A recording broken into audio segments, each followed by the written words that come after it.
We didn't get to talk to you after the game, but Jarvis, just kind of him going through the highs and lows of missing an opportunity and then coming back, and how far has he come since you guys have been here?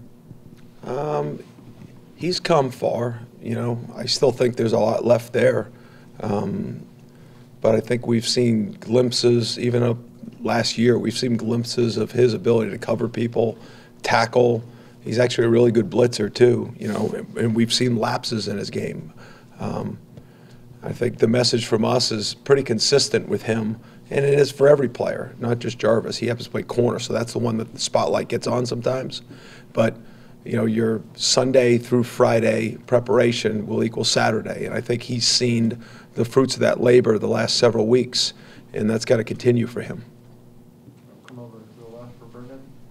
Jamie Robinson has the pick in the red zone, and he's been playing that safety role a little bit more. It seems like how's he coming along there, and what has that done for you guys defensively for him to kind of get stabilized in that position? Well, we knew when we recruited Jamie that he was going to have multiple skill sets that we could be able to use him. It just happened to be how quickly his development came within the defense, how smart he can play, but also the people around him and where we can fit guys in. So obviously the development of Kevin Noles has helped that, and that's offset the ability to be able to get Jamie back there, but also having Pack, Jarquez McClellan, and he's helped us be able to develop some Jamie at safety too. But that was a big play, and when you're playing guys at multiple positions, I think the trick as a coach that I'm constantly asking Jamie, the other guys that play multiple positions, are you getting the reps that you need to get to feel comfortable with the game plan at that position? Because that red zone route is something we practiced. And Jamie practiced at nickel, and he practiced at safety, and then it happens, But I wish that could happen all the time. There's going to be certain plays that you're going to run. He may not get it at a certain spot, but you're trying to go over and then you just got to make sure he's seen it enough in film that he can react in a way that that could happen. But that was a rep that we had repped in practice. He saw it, and he made the most of it. You were able to empty the bench at the end there. How much did that help some of those young guys to get that experience, and what did you see from those young guys? As much as you say practice is everything, there's still a feeling of going out there on game day and suiting up and playing. So I think we played 14 D linemen, 14 DBs. Could be off a number here and there, but a good number of people.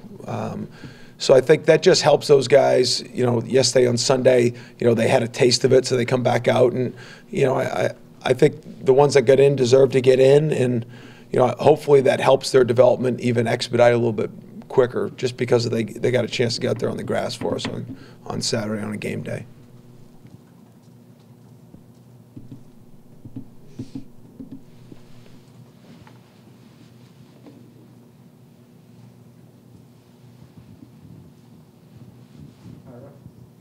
Early this season, it might have been in preseason camp, Coach Norvell made a comment about Jarrett Jackson maybe being an X factor, a guy that could help out, and obviously guys have been challenged a little bit from a depth standpoint.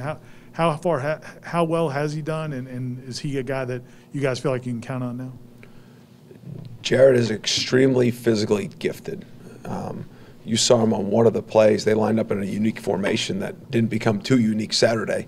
But he played the dive, the quarterback, and the throw all in one play. He's just so big and athletic that I think he's really got a chance to come into his own. I think the development of Fabian and the other defensive linemen around him have helped him. It's just the consistency that he needs throughout the week of the toughness and the grit that it takes to play that position. And at times he's shown that. He had probably one of our highest production games as a defensive tackle this year per play, just with his production that he had last week. So, we don't, when he's in the game, it's not something that we regret or have any, we think he is a legitimate playmaker in there. It's just doing it for a higher play count is what we're challenging him to do. I know Duke was a young guy but got in earlier, and you guys are trying to get him in there. How did he do? It looked like maybe one play he kind of got washed that a little bit, but how did he do overall? No, he lost the edge on one of them. But, Duke's somebody that, we made a decision to play him, several weeks ago. And so we're committed to that, not because we're forcing it, but because he deserves it. He's one of our, top corners. And so he's going to rotate throughout the game. We don't question when it's going to be. I don't tell Coach Wood to make sure you let me know when he's in. Like, I've got a feel for the rotation with him. And, he's shown really consistent performance throughout practices. His ability to compete, his coverage skills, he's ready for it. So he deserves all these reps that he's getting. Come back over here to Brendan. It seems like the last couple of games, and please correct me if I'm wrong, it seems like you guys haven't allowed big plays to compound. Like maybe there's one, but it doesn't lead to 2 or 3. What has shifted, if that's so, what has shifted with that? How are you guys doing a better job of not letting big plays snowball like that? Yeah, I think it's the building of the confidence and the mentality. When we say, give us a place to stand, if the ball breaks, get it down and give us a chance to play red zone defense, and use that area of the field as a strength for ours. And, I think we've started to develop that mindset, both just mentally but also schematically, to be able to play good red zone defense. I think that's critical. Listen, we've said before, the goal is to keep points off the board. So if you don't give up big plays and you play good red zone defense, that usually adds up well. And, that's been showing up the last couple of weeks, but definitely got to continue. No, the Clemson offense hasn't been what was expected of them, but what are the challenges they present, and what is it that they are capable of doing that maybe they haven't done to this point in time this year? Well, if you go back and you look at the guys they've recruited and developed, they've got a track record of championship level football, so, overnight they just didn't, not have good players or, so for whatever the reason, we're getting into it now, but they've got top level players at all positions. And, we're studying it now, making sure that we can get ourselves in position to take advantage of our opportunity come next Saturday going there. I know that's a difficult place to play. They're still a really good football team. And, they've got players in that team that have had a lot of success. And so that'll be a major challenge to go up there and go play our best. I know they briefly benched their starting quarterback, but he came back before the end of the game Saturday. Dabo said last night that I think this week would dictate which of them would start, I guess. Does it change anything whether it's DJ or Tyson Fomachan out there? It changes because it's a different person, so, the quarterback's the one that gets the attention, right? So it's always going to be there. But, I've coached long enough that you're going to study whether the backups played a lot or not. That he's played just gives you more tape to study. But we'll have a game plan for whoever's going to be in there, and take it from there. A little more specifically, they've got some skilled guys that are as good as anybody in the country, and a tight end, the receiver. How much of a challenge does that put on the defense?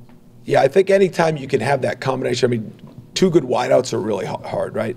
But you put a tight end in the middle of a formation in a wideout, there's so much space that you can align guys to lean places.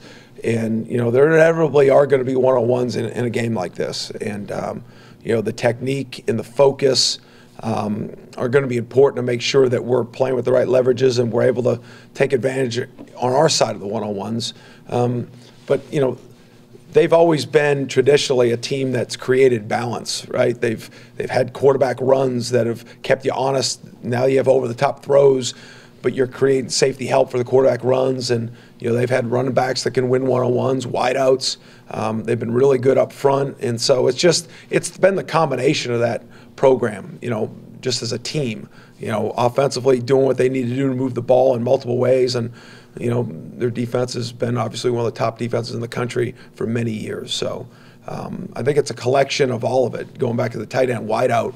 They're really good players, but I think when you put somebody in the core and somebody removed from the core, it just stretches your defense that much more. I think, that's something obviously they want to try to take advantage of.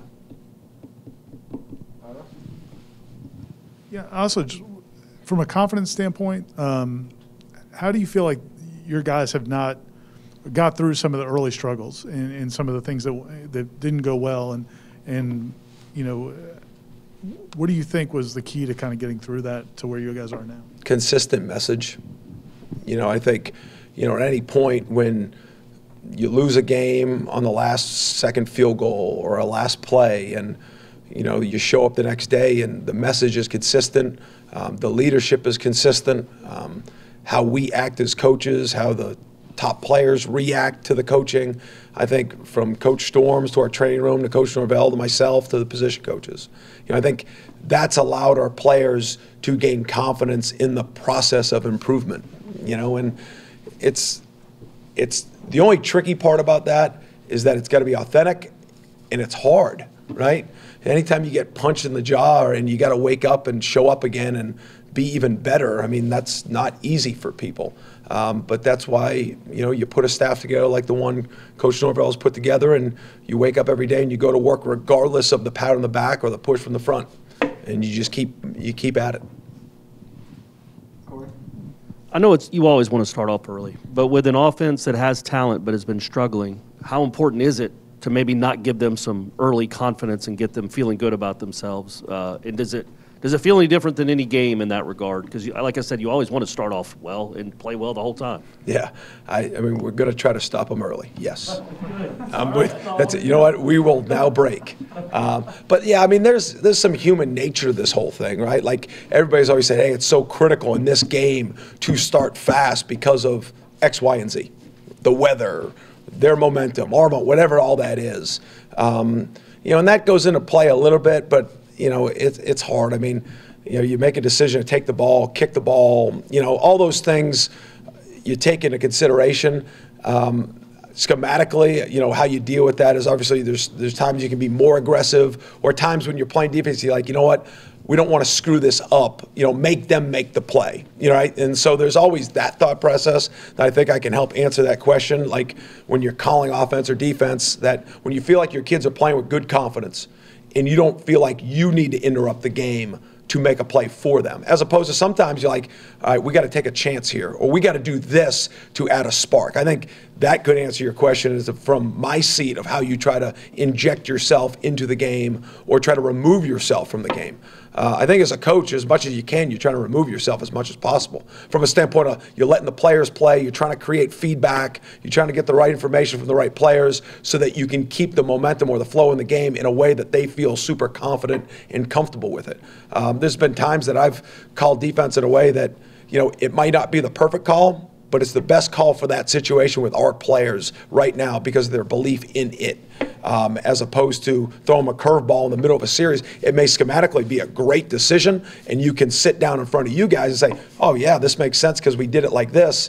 But from a player standpoint, if the comfortability wasn't with it or, they're comfortable with their players that they're playing against, so all that stuff goes into it. All right, last one. We'll go to Aslan in the back right. Coach, you've put so many people in the back end of your defense, but you kind of settle on who are going to be the five guys you're going to count on. Watching the TV copy, there's guys that started games that are no longer getting in games, but they're staying engaged, they're cheering on their teammates.